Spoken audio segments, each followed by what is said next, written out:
Welcome to Live Daf, your online Daf Yomi Shir. Shalom Aleichem, welcome back to today's Daf, Beitzah Chaf. We begin at the Mishnah on the bottom of Chaf Hey Amud Beis. Says the Mishnah, B'chor shenafal labar. It's Yom Tov, and a B'chor, firstborn kosher animal, falls into a pit. You're concerned that it might die down there.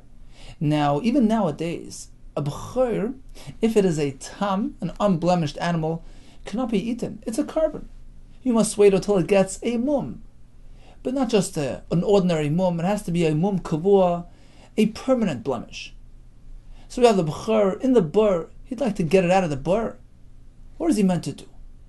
Rabbi Yehuda Omer, Yered mumcha. He should have an expert go down into the bur yira to examine the animal to confirm whether or not it has a mum. Im yesh bo mum, if it is determined that there is a permanent mum on this b'chor, in which case you can be sheichet it and eat it on Yom Tov. Yalav yishchet. He can take it out and do shchita on Yom Tov. Rashi points out that the expert will have to ascertain that this mum present on the animal now was really there from before Yom Tov, because let's remember, Rabbi Yehuda holds of muktzah, the broad application of muktzah. Anything unprepared for Yom Tov use is considered off limits. So in order to have this animal mutter on Yom Tov, there needed to be a mum before Yom Tov, which in turn prepares the animal for Yom Tov use. So the expert will go down, the chacham will descend into the bar, take a close look. If he finds that it has a mum which was there before Yom Tov, he will take it out and be sheichet. V'im lav, but otherwise lo yishchet, he can't do shchita. So Rabbi Yehuda holds of muktzah. On the other hand, he doesn't seem to have any concern with a chacham going down and doing the examination and issuing his verdict on Yom Tov itself. In contrast to Reb Shimon Omer, Kol she'ein mumoy nikar mibayidyaim, unless this mum was discernible and determined to be a mum kavua before Yom Tov, meaning it was examined before Yom Tov, and a psak was issued to the fact that this animal is now mutar. Unless you do that, it's not ready, it's not roi for Yom Tov use. Why? Let's take a look at Rashi. 6 lines from the top of the Amud. Says Rashi, why? Lav mishum muktzah asrle, not because it's muktzah, though lessly muktzah. Reb Shimon does not hold of this broad application of muktzah. Just because you didn't anticipate its Yom Tov use, just because you didn't prepare it for Yom Tov use, that doesn't make it muktzah. As long as the animal, as long as the chayfas, the object, can serve you in some capacity. So that's not the concern. What then is the concern, says Rashi? Elul fisha matira b'Yom Tov. Because when you are matir, the b'chor on Yom Tov itself, nirkim esaken, it looks like you're fixing the animal, davle kedan din, it looks like you're issuing a verdict, a psak din, you set up court on Yom Tov. You cannot do a bezdin judgment on Yom Tov. The gazer b'mishum shvus, we know the Rabban don't allow it on Yom Tov, because it might lead to actually recording the verdicts, to doing ksiva. So just as you can set up a bezdin and issue a psak halacha via a bezdin on Yom Tov, likewise an expert can approach a b'chor, examine it, and determine that it's mutter, due to the fact that it has a mum. All Reb Shimon meant to say is, ein hatarase heter. You can't be mata this animal, it doesn't work. Ve'ein muchan lahechsher, and it's not going to be roi lachila. Asks the Chavetz Chaim in Mishnah Berurah, why is this different than going to a Rav and asking him a shayla on Yom Tov, which is certainly mutter? Says the Chavetz Chaim, when you go to a Rav, he's basically applying previously known concepts and facts to the current situation. As opposed to a chacham being matir, a b'chor, that works differently. Chazal disallowed the use of a b'chor unless an expert, a chacham, determines that it has a mum kavua. So it's not just a question of applying facts and revealing previously known information.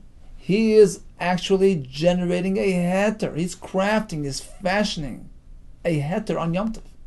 That's like the bezdin issuing a psak halacha.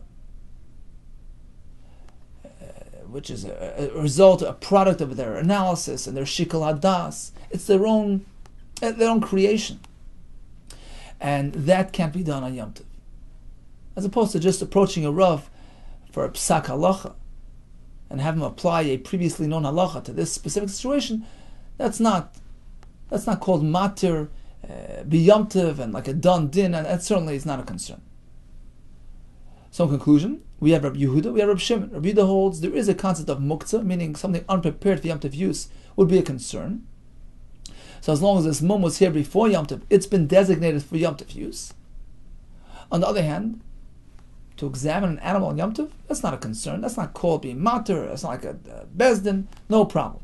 Whereas Rabbi Shimon says, muktzah is not a concern. What is a concern? To actually issue this verdict on Yom Tov, that would be us. Continues the Gemara. But my kamiflagi, what's the point of the machlekes here? Iname, shall we say, beroyin mum kamiflagi? It's a general question. Can we examine a mum on Yom Tov? Rabbi Yehuda Sava royin mum Yom Tov. Rabbi Yehuda holds it's allowed. Rabbi Shimon Sava ein royin mum Yom Tov. Whereas Rabbi Shimon holds it's not allowed. If that's the point of machlekes, why discuss a b'chor and a pit? V'liflagu beroyin mum da'alma. Why don't they discuss a general question? Could we examine a b'chor on Yom Tov? Why this exotic description? Answers the Gemara, b'chor shenafal b'aretz strichle. There's an added chiddush in this case of the b'chor that fell into the pit. Saka de dechamina. Perhaps I would think mishum tsar ba'alei chayim, on account of the discomfort that the animal is experiencing in the bar. Tsar ba'alei chayim la'arim v'liske. Perhaps we should allow him to pretend and bring him out on the assumption that he'll find a mum. So although he doesn't know that there's a mum, perhaps we should allow him to bring him out to avoid tsar ba'alei chayim. Ki Rabbi Yeshua, similar to Rabbi Yeshua's halacha, where oisev espenoi, a mother animal and a child fell into a bar, says Rabbi Yeshua, you can take out one of them, pretending to prepare for shechita, and then sort of change your mind and take out the next one. And then you have a decision, you have a choice. You can choose this one, you can shech this one, even though you know you can't do both. We can employ a haram, a pretense, to bring out both of them. Perhaps here as well, we should allow him to take the b'chor out of the bar, on the chance that you'll find a mum. Kamashbul, and the chiddush is no, you cannot do that. You see, in the case of Rabbi Yeshua, both animals independently are mutter. You can't do oisa and benoi together, but each one separately, each one independently is mutter. So take them both out, then you have the option of choosing each one. Here, you must make sure this b'chor will be roy for shechita. You can't just pull him out on the assumption that he'll have a mum. That's the chiddush of the Mishnah. You can only bring him out if he has a mum. Then ya'alav v'yishchait, you can extract him and shecht him. It says the more, if that's the chiddush of the Mishnah. We continue, we say, well, if there's no mum, don't be sheichet. V'im lav lo yishchait. If the chiddush is directed at extraction, that's the chiddush. Only if you find the mum, you can take him out. Otherwise, you have to leave him down there. If that's the case, lo yishchait. Instead of saying, if you don't find the mum, you can't do shechita. Of course you can't do shechita. Lo ya'alav yishchat miboile. The mission should have added, don't take him out and be sheichet him. That's the ikar chiddush here, despite the fact that there's tsar ba'alei chayim taking place. Why does the Mishnah leave that out? Right? The Mishnah says like this, on the top line of the Yom. If you find a mum, you can take him out and be sheichet him, but you can't do that otherwise, even though he's in a pit. If you don't find a mum, you can't do shechita. Mishnah should have said, you can't take him out and be sheichet him. That's the ikar chiddush. You have to leave him down there. Says the Gemara, we must be speaking about a case, the avar va'aske. The next part of the Mishnah, which says v'im lav lo yishchad, is speaking, he transgressed, he pulled the b'chor out of the bar, the avar va'aske. So he's outside. Sakada dechamina. Now perhaps there would be room to think, lishchatei, once he's out, do the shechita. Kamash malan. That's the chiddush HaMishnah. No, even though he's outside already, you cannot do shechita. Lishchatei, ask the Gemara. What are you thinking? Be sheichet a b'chor who has no mum? V'tamu. He's an unblemished Bechar is meant to be used as a carbon. Why do you even, how can you contemplate Shechita in this case? Says apparently we're speaking that a mum did develop in the Bechar. So he pulled it out, and suddenly he sees a mum came about. And the Chiddush is, well, you can't do Shechita in this case. Why? Because who asked you to take him out? You did an Isser by taking him out. We don't allow you to do Shechita. Continues the Gemara and asks, V'muktzhu, why would you even think to allow Shechita on account of a mum which developed today? We're speaking according to Shita's Rabbi Yehuda. It was unprepared for Yom Tov use. That's not a Chiddush, of course it's us. Ella, rather, we're speaking in the following case. What happened was, you noticed a temporary mum in this Bechar before Yom Tov. And now on Yom Tov you see it developed into a permanent mum, which allows it to be shechted. And what happened was, he pulled it out of the bar. Before it got that, before the mum developed further into mum kavur. So he did an Isra pulling it out. Perhaps I would think, in this case, there's no mukta concern. The daitilia, his mind is on this animal. He sees it's developing into a permanent mum. Perhaps that would allow shechita kamash b'lon. The chiddush is no, because he pulled it out be'isr, and since he pulled it out be'isr, we don't allow shechita. So bottom line is, Rabbi Yehuda holds of muktzah. Rabbi Shimon does not. Again, what does muktzah mean in this context? According to Rabbi Yehuda, it has to be prepared for Yom Tov use. If you want to be matir due to a mum, the mum had to be there going into Yom Tov. According to Rabbi Shimon, that's not necessary. Even a mum developed on Yom Tov itself would be mutter. On the other hand, Rabbi Shimon is machmer. You can't examine, you can't generate a heter on a bechor b'mum on Yom Tov. It's like doing a din Torah, which is us. Rabbi Yehuda is not concerned with examination. Now we're going to have a third shita who's not concerned about muktzah, nor about checking a mum on Yom Tov. Tana Rabbanan bechor tam shnafel a bar. You have a bechor unblemished in a bar. It's Yom Tov. What do you do? Rabbi Yehuda Nasi Aimer. Very simple. Yered mum chavir. Let an expert go down, take a close look. Im yesh boy mum yalaf. He finds a mum even developed today. Bring him out. V'yishchait.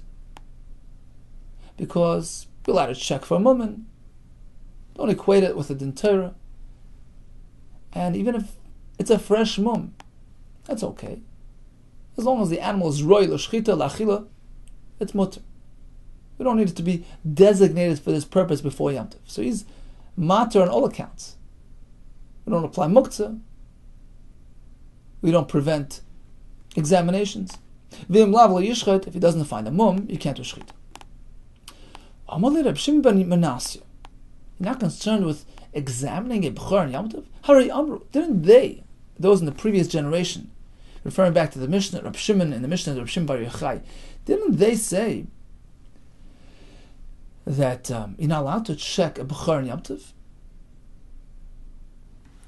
Hari Amru ein roin mumen bi Yom Tov. You can't go ahead and do this on Yom Tov. And now the Bryce will proceed to provide us with a few steps, various variations of bechor examinations on Yom Tov. 3 levels. In one case, it's mutter l'chatchila. In one case, it's asur even b'di'evet, even after the fact, you can't have the animal. And in the middle case, it's asur l'chatchila, but b'di'evet it's mutter. Let's start with this one. Ketzad. Noiled by mum erev Yom Tov. Suppose the animal developed a mum before Yom Tov, a mum kavua, but you hadn't really confirmed its permanence before Yom Tov. Ein mevakron oisa b'Yom Tov. You can't check it on Yom Tov. It's like doing a din Torah. So again, we're following Shittas Reb Shimon here. You can't be mevaker a mum on Yom Tov. But if this happened before Yom Tov, it's not as bad as if it happened on Yom Tov.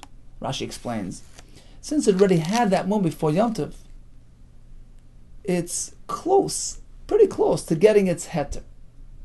So again, l'chatchila, you can't examine it on Yom Tov, but b'di'evet it would be mutter. Next case, which is more severe, higher ranking, noiled by mum bi Yom Tov.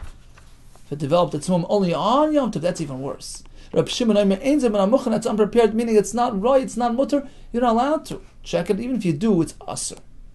In this case, you're really creating something. Its mum only arrived on Yom Tov. You're being matur on Yom Tov. It's mesakne legamri. It's totally creating and generating a new heter. That's also even b'diavad. So in the first case, the mum came about yesterday. You checked it today on Yom Tov. You can't do that l'chatchila, but b'diavad it's okay. In the next case, the mum itself came about on Yom Tov, and you checked it on Yom Tov. That's also even b'diavad. Here comes the third case, where it's mutter even l'chatchila, v'shav, and all agree. All meaning Rabbi Shimon and Rabbi Yehuda. Shem neilad hu umuma imay. Suppose it was born on Yom Tov with its mum. It was a natural mum. It's missing a leg. Shezem and amuchen. It's fully okay. It's fully prepared. It's mutter l'achila. Why? Because it wasn't really aser. It was born beheter. So it doesn't need a chacham to come generate a heteron. So although the chacham has to confirm that it has a mum, but he didn't really create, he didn't really generate a heter. It was born in this manner. It's mutter according to all shittas. So I have three levels. A mum developed yesterday. You can't examine it on Yom Tov, but b'diavad it's okay. The mum came about today, even b'diavad would be asur. If it was born together with the mum, then it's mutter even l'chatchila. Doresh Rabbi bar Huna. So he taught as follows: Noilad hu umuma imay. If the mum came about during birth, so it's a natural blemish. As we just said, you can even inspect it on Yom Tov, no concerns. Amli Rav Nachman says, Rav Nachman, but my father Tani taught in the Beitzah that it's not mutar l'chatchila. Im avar bikra mevukar. In this case, where it was a natural blemish, but if he examined it on Yom Tov, mevukar, it works. It's kosher. And you suggest that you can do it even l'chatchila? That can't be. My father clearly says it's only mutar b'diavad. Amar Abaye, kavasei the Rabba bar Huna mistaver. I'm going to back Rabba's shita. That what? That if an animal was born with a mum, it's a naturally occurring mum, and the Dayanim was sitting right there and confirmed it as such, it's mutar even l'chatchila. How do I know this is the correct halacha? Because in the Beitzah that we just mentioned, we have three sections. First, we had noilad by mum erev Yom Tov, right? It was a mum generated before Yom Tov. Sorry, you can't check it on Yom Tov. What does that sound like? It's only preferred l'chatchila. You shouldn't check it l'chatchila because bottom line is you are issuing a verdict on Yom Tov. Don't do it. But we imply from here, but the evidence works, as Rashi explained for us in the Maral, because you weren't matter so much. The mum was already there before Yom Tov. It was already halfway there. The item was prepared for heter. He just came and confirmed it. So you shouldn't do it, but the evidence works. That's the first case of the Beitzah. The Beitzah continues. If the mum only developed on Yom Tov itself, here it's more severe. Reb Shimon Omer ein zeh min hamuchen. You can't have it. Even b'diavad it doesn't work. Because it came about on Yom Tov, you're matur on Yom Tov, that's us. That's in the second case. Right? In the first case, the mum came about yesterday, that's only asur l'chatchila. It came about today, asur even b'diavad. V'adar tani. And then we have the third halacha in the Beitzah. V'shav, and all agree. Shem neilad hu umuma imay, shezeh min hamuchen. If it was born together with its mum, it's prepared, it's muchen, it's mutter. What does that sound like? You can approach the animal even l'chatchila and go and eat it. No problem. You can be matur it even l'chatchila. Because otherwise, why would the Beitzah split these three cases into three different categories? It sounds like we're speaking about different levels of halacha. Mum coming about yesterday is asur l'chatchila. Developing today is asur even b'diavad. Born together with the mum, and the verdict came about during birth, that's mutar even l'chatchila. Here we go, that's a right to Rabbi bar Huna. Then this last case, it's mutar even l'chatchila. Says the Gemara, how can you say that? When Rav Yosha came, also he came and he brought along a Beitzah, which indicates otherwise. Indicates that in this scenario where the mum came about during birth, it's only mutar b'diavad, not l'chatchila. Bein shenolad by mum erev Yom Tov. Whether in a case where the mum developed before Yom Tov, and the verdict was issued on Yom Tov, or bein shenolad by mum b'Yom Tov, or whether the mum was developed on Yom Tov itself. Chacham Eimrim, Ein Zeman Amuchan, Chacham, meaning in this case it's Reb Shimon, hold that it's Asr. Ein Zeman Amuchan, meaning even b'diavad it's Asr. You're not allowed to check for Mumman, it's Asr even b'diavad. Oh. So according to this version of this halacha, according to Rav Oishia's edition of this Beitzah, there are no three levels. He paired together yesterday's mum with today's mum. In both cases, he says asr b'diavad. So now we lost our raya, because if both these cases are asr b'diavad, perhaps the next case, which is mutar noilad hu umuma imay, born simultaneous with the mum, although it's mutar, but who says it's mutar l'chatchila? You have no raya that it's mutar l'chatchila. Maybe it's mutar b'diavad. We have three cases, right? Mum developed yesterday, developed today, is also even b'diavad. You can't go ahead and create a heter on Yom Tov. Then we have the next case. The mum was noticed upon birth. That's not as severe, because it was born beheter. You're not really generating a heter. I understand, but who says it's mutar l'chatchila? Maybe that's also problematic somewhat. It's mutar b'diavad. You see, in the previous Beitzah, meaning in the previous version of that Beitzah, where we had three levels, three halachas, we proved that noilad hu umuma imo is mutar l'chatchila. Because otherwise, why would the Beitzah split them into three categories? Apparently, we're speaking about three levels of severity, three types of halachas. Yesterday's mum, mutar b'diavad. Today's mum, asr b'diavad. And then all agree that if it was born with a mum, it's mutar, apparently mutar l'chatchila. Otherwise, why separate it from the other two cases? Apparently, we're speaking of three different halachas. But according to Rav Oishia's Beitzah, we don't have that raya any longer, because he paired together, he bundled together yesterday's mum with today's mum. Both cases asr b'diavad. So what's the next level? The next halacha, born with a mum is mutar, but maybe mutar only b'diavad. Asr l'chatchila mutar b'diavad. It's the next level. It's been downgraded one step. Instead of asr b'diavad, it's mutar b'diavad. You have no raya. You no longer have that proof. That would be mutar l'chatchila.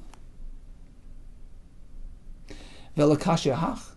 But now you're going to have a kasha from that price, where it seemed pretty clear that we have three different cases, three different categories, three different halachas. One is asr l'chatchila, yesterday's mum. One is asr even b'diavad, today's mum. And the third case, noilad hu umuma imoy, apparently is mutar even l'chatchila. Hahi adabar uchmi. That other Beitzah was learned by adabar uchmi, the mishabish v'tani. He has a track record of learning with inaccuracies, so it's not an authoritative Beitzah.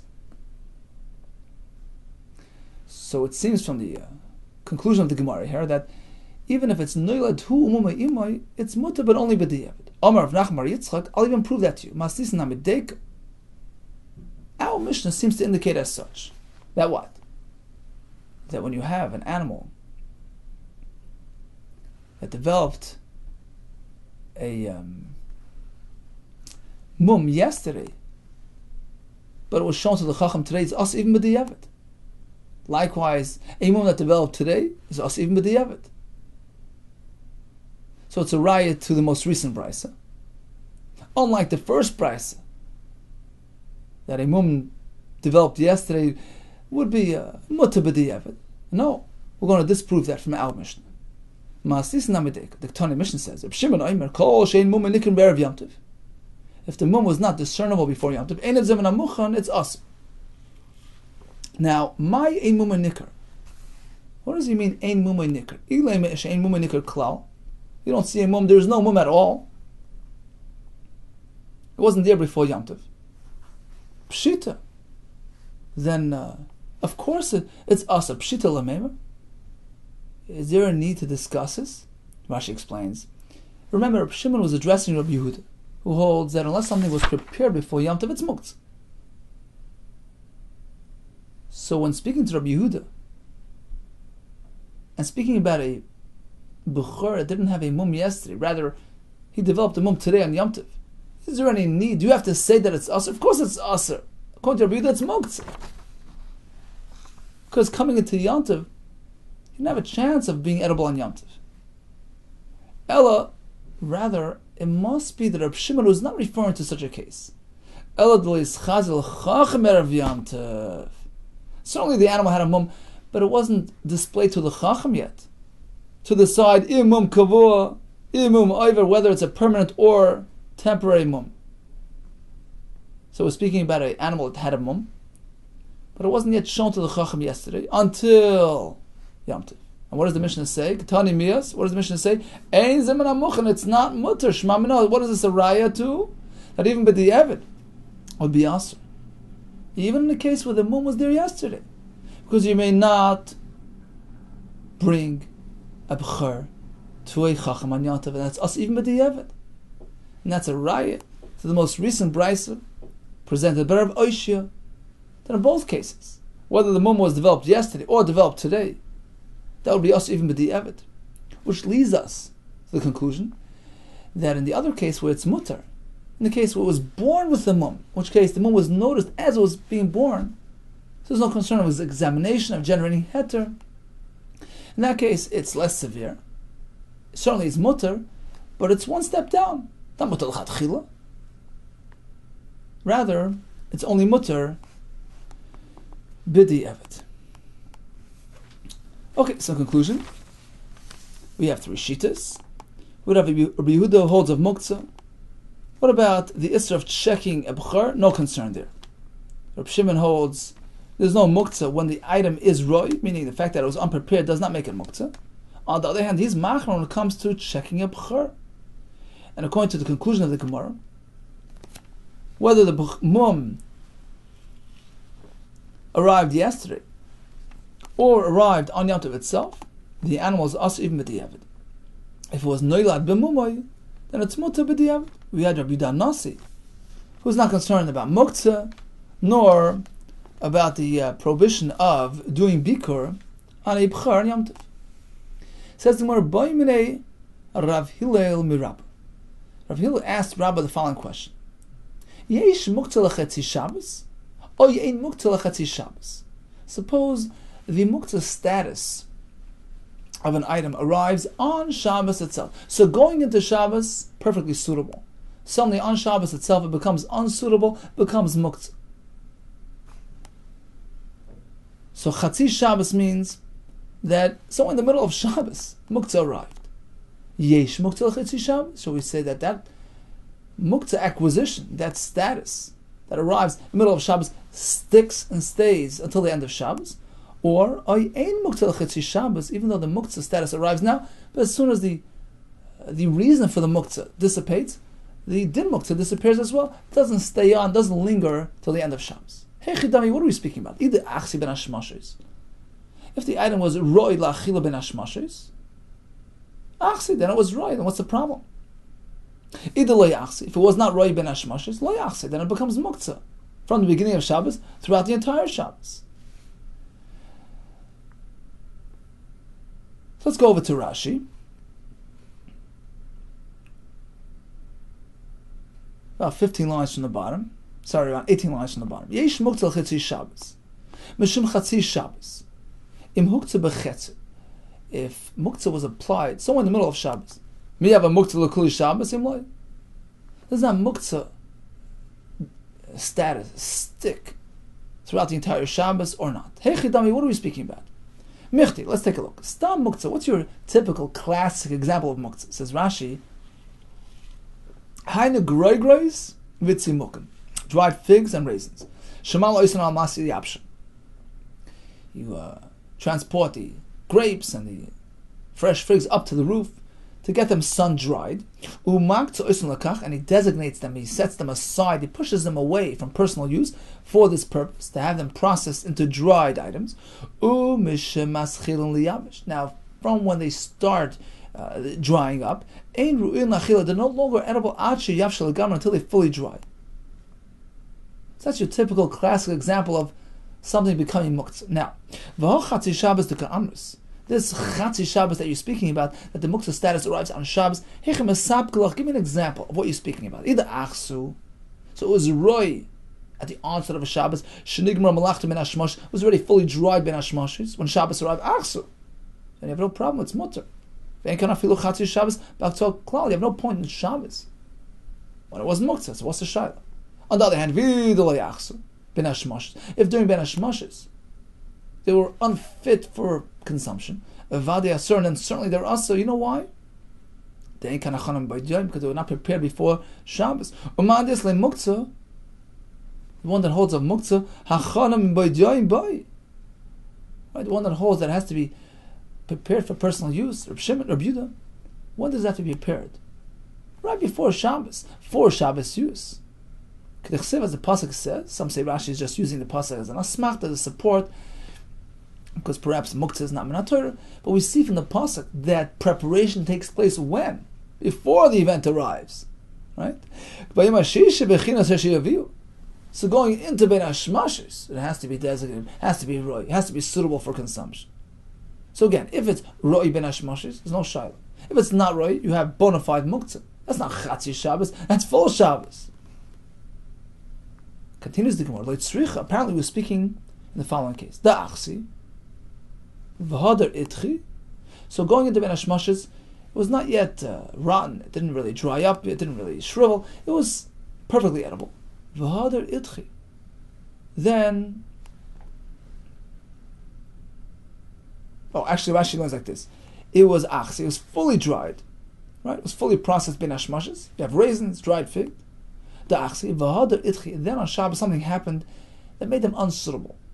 It started raining and they got bloated and swollen and moist and wet and not really roy lachila. And then somehow the sun came out, dried them back up again. So at one point during Shabbos, this item was not really roy. Beginning of Shabbos it was roy. Ben hashmoshes was fine. On Shabbos something happened. And that occurrence made it muktzah temporarily, but then the reason for the muktzah disappeared. So it was achsi, v'adar itchi, v'adar achsi. What is the halacha here? Shall we say that once muktzah arrives, it stays? Or it leaves once the reason for the haktsa'ah dissipates? So what is the halacha? Amalei. Rabbi responds, yesh muktzah. Once the muktzah is here, it stays. Eis v'hies the makash. We learned in the Beitzah regarding a mum by a bechor, Rishav, and all agree. Shem noilad umumay imay shezemen amuchan. If the bechor presented a mum while it was being born, that's considered roy, prepared for Shabbos or Yom Tov use. Vamai, how does this work? Name it. Why don't we say, according to you, once the item attains the muktzah status, it doesn't lose it for the rest of Shabbos. So in this case as well, Neima, we should say it like this. Hi b'char, let's take a look at this animal, this newborn. Mikara, initially while it was still unborn, have a chazi agavimi. It was roy to be eaten on account of its mother. You shech the mother, you find the bent pakua inside its mutter. So initially it was mutter. Is yaladle, the second it's born, it's a b'char, it's assumed to be a tam, it's asur, unless proven otherwise, itchle. It's considered pushed aside, not roy for use. It's muktzah. Achzai l'chacham. Then it brings it to the chacham to have a look. Who determines that it has a mum? Ishtirle. Now it's back mutter. So it started off Shabbos being mutter. It became asur. When it was born, it has a cheskas isser, Rashi says. And then suddenly the chacham comes along as matter it. And what do we see? The Beitzah says it's mutter. Apparently, we don't apply a muktzah l'chatzi Shabbos. Amar Abayi, v'tema, some say it was Rav Safra. No, we're speaking that it never got asur in this case. Could go on the yas for dayani hasan. There were dayanim, there were mumchim, there were paiskim sitting right there as it was being born, and they saw it being born with a mum, in which case It never had a moment in time where it was asr. It was mutter from the initial moment of birth. There's no muktzah at all applied in this case. You have no kasha.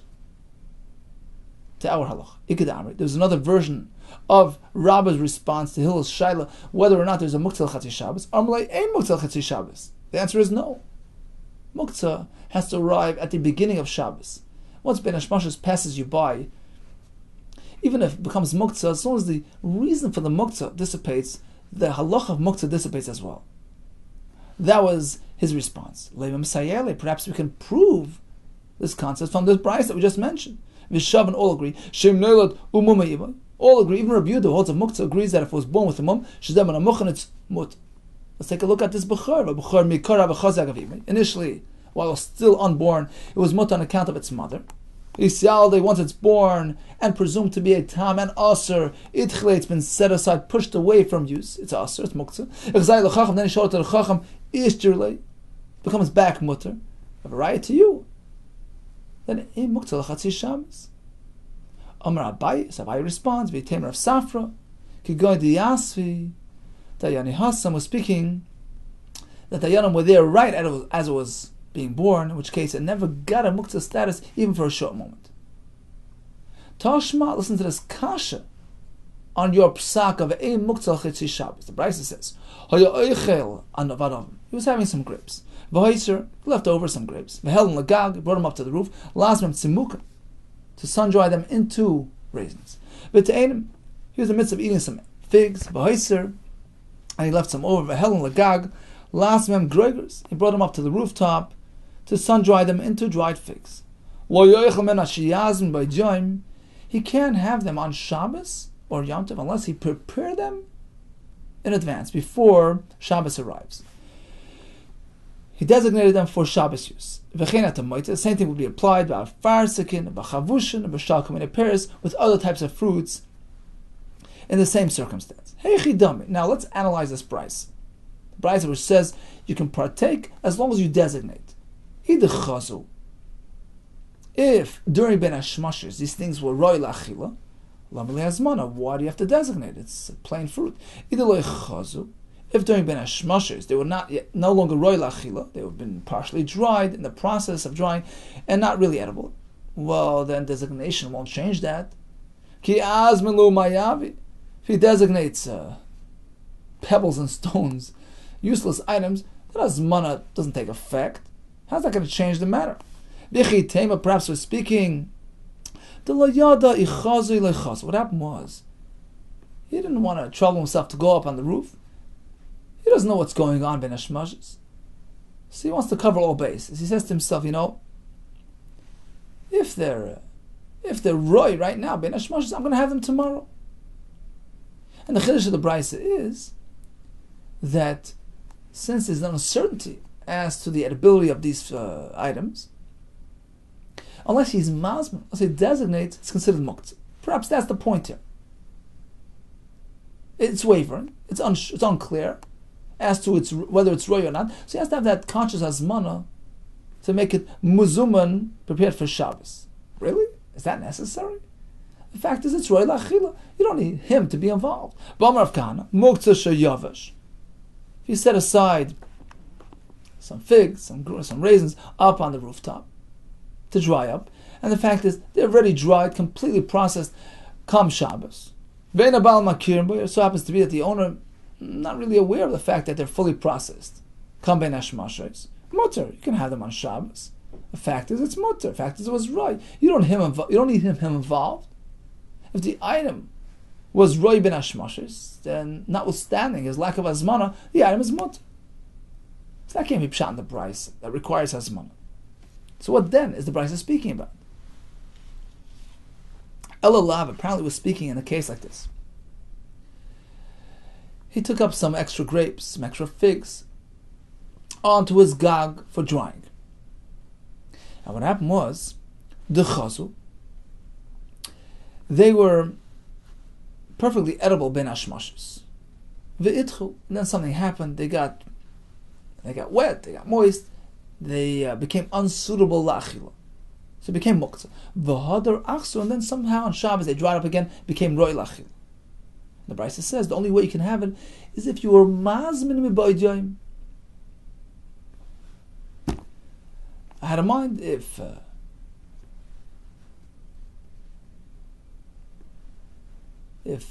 going to be roy anytime tomorrow, I want to use them tomorrow. And the hazmana works in this case.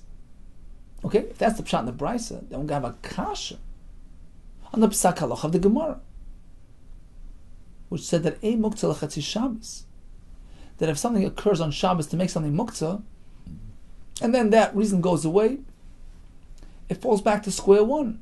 The muktzah doesn't stick. If that's the case, then why does the Beitzah require hazmana for such a case? V'amris a muktzah. There's no such a concept of a muktzah l'chatzi Shabbos, a partial muktzah. Lamalu hazmana. Why would you have to prepare these items in advance to anticipate this type of chatzi Shabbos muktzah? Okay, elamai yesh muktzah. Okay, so what are you trying to tell me? That apparently there is a concern of muktzah, even if it only arrives during Shabbos, such as in this case where ben hashmashes was roy, and something happened in the middle of Shabbos to make it not roy. That muktzah that arrives then stays until the end of Shabbos. Right? That's a concern. Elamai yesh muktzah. Is that what you mean to say? Well, it's still unexplainable. Ki azmin lehu mayavi. So what gain is there by preparing these things? Think about it. It's Erev Shabbos. He's saying to himself, you know what? I'm afraid that it might rain tomorrow, and those figs might get wet on Shabbos, become muktzah.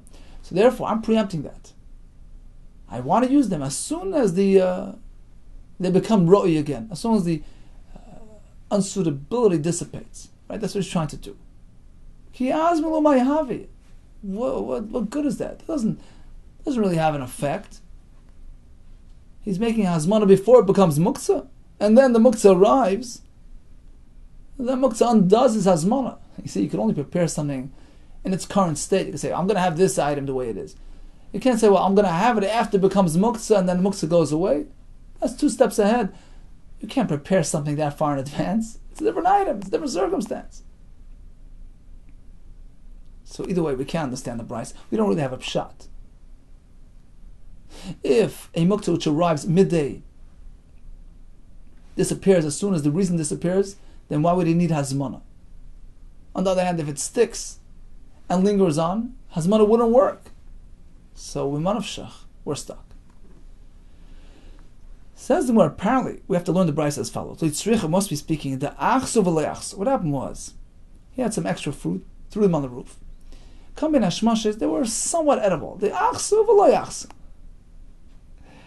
They were suitable, but really not 100% suitable. What does that mean? Some people are fully willing to eat it in this state. Others don't have an appetite for this type of fruit. So now it's up to him. Azman, if he designates, if he prepares, he says, I'm going to have this. Gali daite. He was megal his das. He demonstrated a will, a das, a willingness to have it the way it is, and it's not muktzah. Lay azman, but if he lacks hazmana, loy gali daite, since he didn't express that das, he's willing to have it the way it is, by default it's considered muktzah.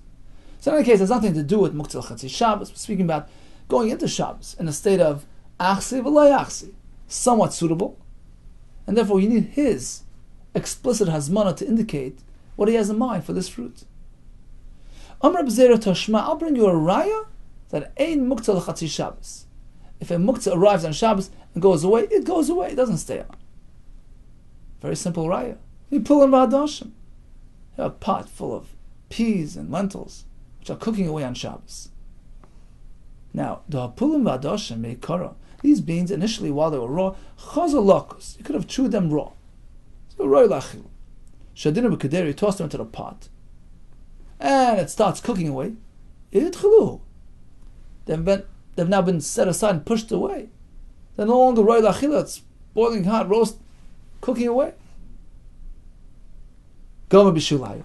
As soon as they're finished cooking, the chalent's ready, chazlu, they become roy, and they're mutal achila. We don't say, well, since at some point in time during Shabbos it was boiling away and inaccessible, that makes a muktzah for the entire Shabbos. So you have a biggest raya, then a muktzah l'chatzi Shabbos.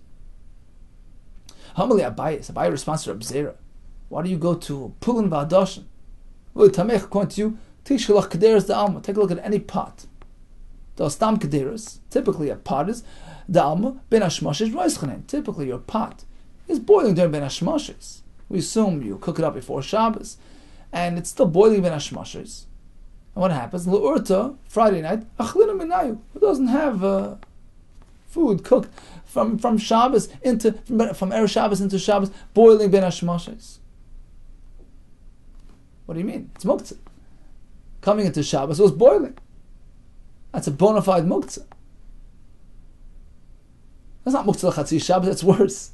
It was muktzah for the entire Shabbos, because when Shabbos arrives in Hashmoshes, it was boiling hot, inaccessible.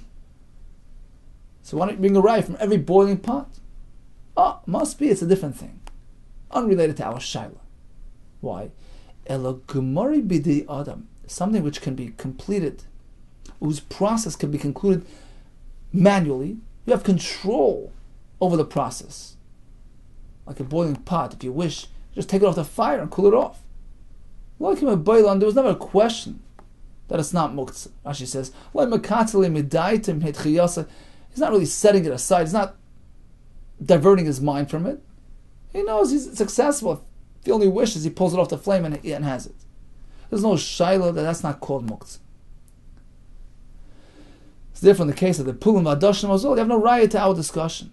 That's something which can be manually addressed, manually accessed. Kikami Boilan, our question regarding Muktzah Shabbos was specifically by Gemari B'dei Shamayim. A scenario which needs Siyata D'Shmaya. It needs heavenly assistance to conclude the process.